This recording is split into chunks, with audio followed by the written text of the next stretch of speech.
will compete for a $1,000 grand prize. One woo for $1,000. One woo. Each contestant gets 3 to 5 minutes tonight. There will be a nifty little timer up here that our amazing DJ made for us. Make sure you are here at 7 because we were fully signed up by 7:06 today. We only have 10 spots. Contestant number 9, Super Trucker 2. And number 10, comedian.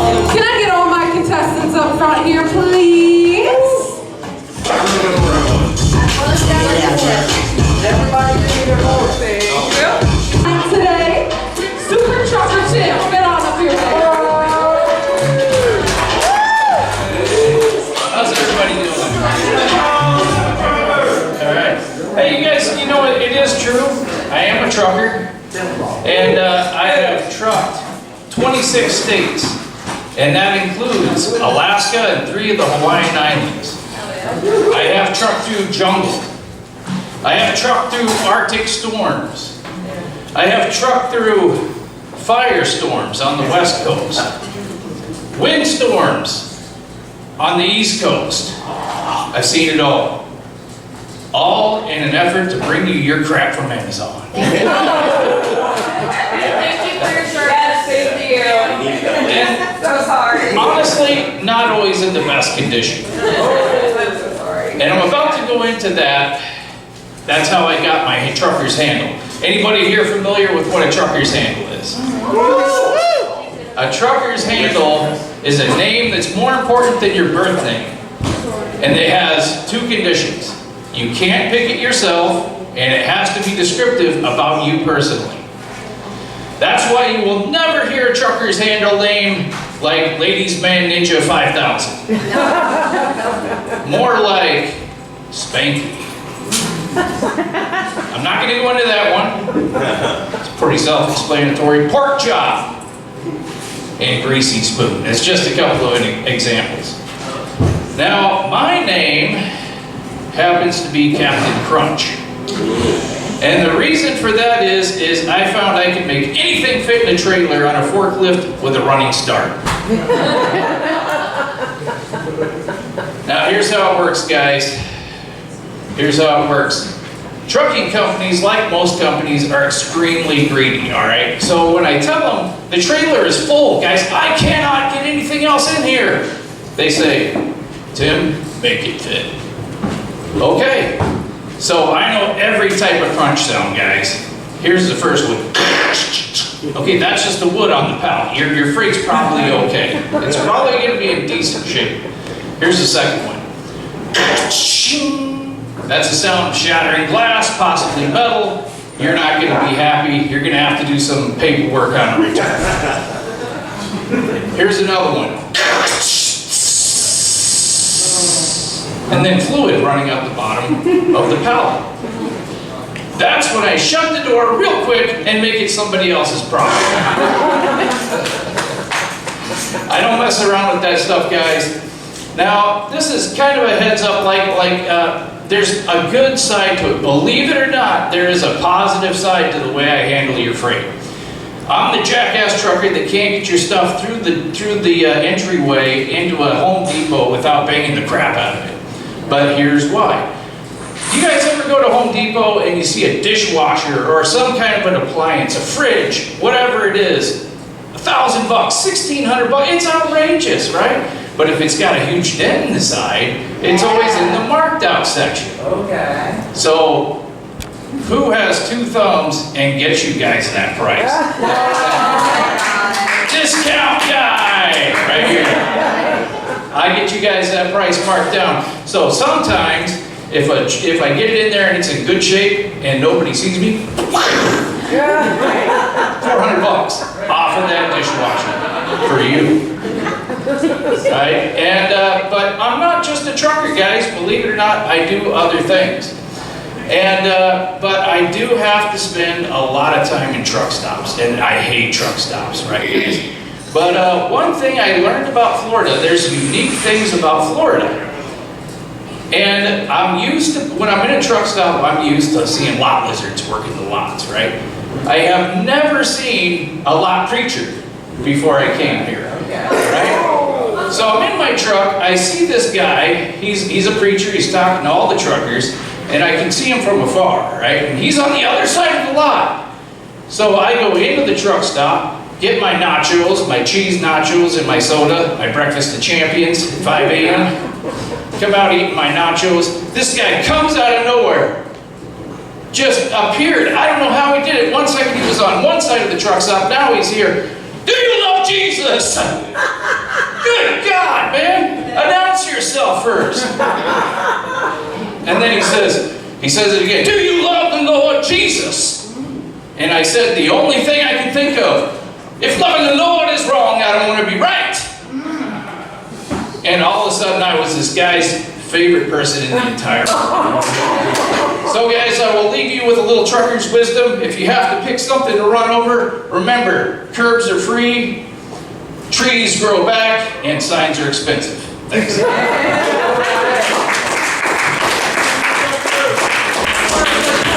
Give it up one more time for your contestant number 9, Super Trucker 2.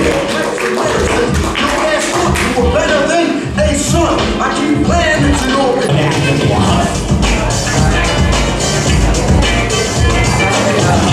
Super Trucker 2, contestant number 9. Let's go.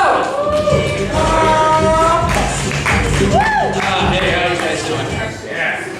You guys know the difference between a fairy tale and a trucker story? A fairy tale starts out once upon a time. A trucker story starts out, no BS, this really happened.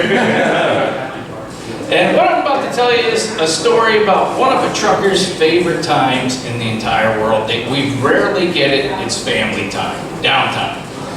And it was a trip to Yellowstone, and me and my son together, we earned our Junior Ranger badge. Now, he's way above par for 6. As you can tell, I'm pretty below par, so we kind of evened out. But I didn't need any crayons on this trip. But between you and me, purple is the best flavor. I mean, color. And so part of the journey, guys, to get your book filled out is you have to visit the geysers on the boardwalk, right? So we're on the boardwalk, and I'm observing these blue pools of death with this white toxic haze coming off the top of it. And it just got me thinking about me and my son's favorite show we watched together, Bear Grylls. For those of you guys who don't know who he is, he's a survivalist, right?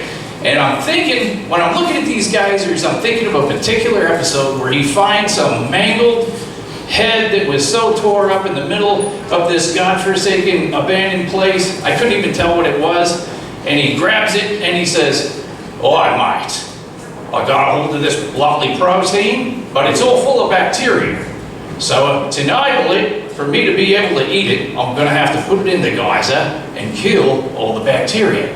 Then when I'm done, feeding myself with the protein, which the eyes are the best part, the brains come next, I'm gonna wash it down with some of my own urine and sweat that I've collected from a bandana on my back." And I'm thinking about it the whole time, right guys? So we get up there, and I'm standing next to my wife, and the tour guide asks a question. Is there anybody with questions? I got a lot of questions, right? And my wife's trying to get my hand down, right? And she says, "I'm sorry, sir, but he's gonna ask a stupid question."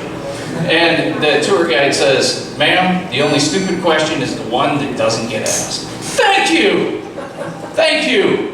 So I said, "Sir, if I had a string and a pot roast and I lowered it down in this geyser, what's my cooking time look like?" And he says, "Ma'am, I retract my previous comment." In all 11 years of my tour guiding, that was the dumbest question I have ever heard. However, I am under a legal obligation to answer it. You wouldn't have a pot roast left, sir, because not only are the pools hot, they're also acidic, pure acid. You wouldn't have anything left, just like that Californian that fell in here last week, and while he ignored the signs and all we found of him was a flip-flop." So I said, "Is there a reason you had to say that he was a Californian?" And he says, "That's a story for another time." So I said, you know what, for a tour guide, you really are not a people person. And he says, oh, really? You think? And he says, people who ignore the signs and think we're in Six Flags, this place was not designed by Walt Disney, it was designed by Mother Nature to be savage. And so I said, so you're telling me you're not going to take steps to make it more safe? Oh yeah, we're going to do that.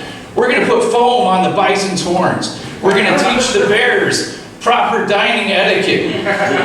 And we're going to go out of our way to rail everything off so people don't walk into the geysers and thin out the herd like nature meant for it to be. And I thought, man, you know what, you're just plain mean.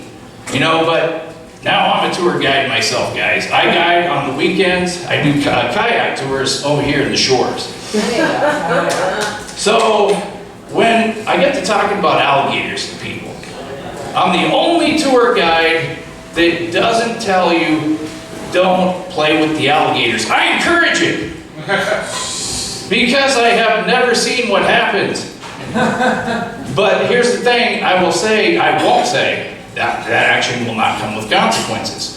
Because an alligator has a mouth like a chainsaw, more like a meat saw. At least that's what one lady Jill told me. So guys, if you ever want to go on a tour with somebody who's going to kind of pay attention and kind of take care of you, come to Super Trucker Tim's Silver Tours. Give it up for his last time tonight, contestant number 9, Super Trucker Tim. Don't stop!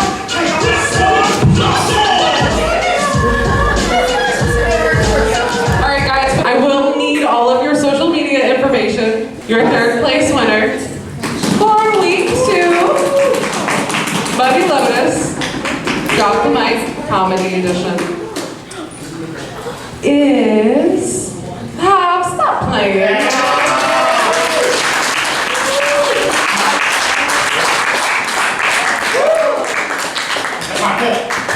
Your contestants placing at number 2 tonight will be Brett. Come on up here.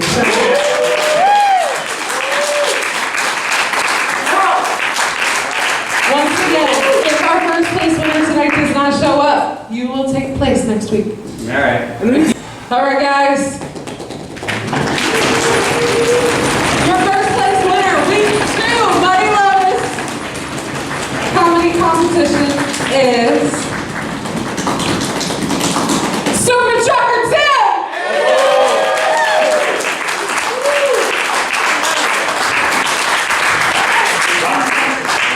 All right, guys, give me a big, big round of applause for all of you tonight. And give me an even bigger round of applause for the rest of you in this room. I appreciate all of you being here. We can do it without you. I look forward to seeing you all next week. I do need photos with you guys, so don't run away. Okay? Give me one big round of applause. One more time. Thank you so much for all being here. I hope to see you back next week.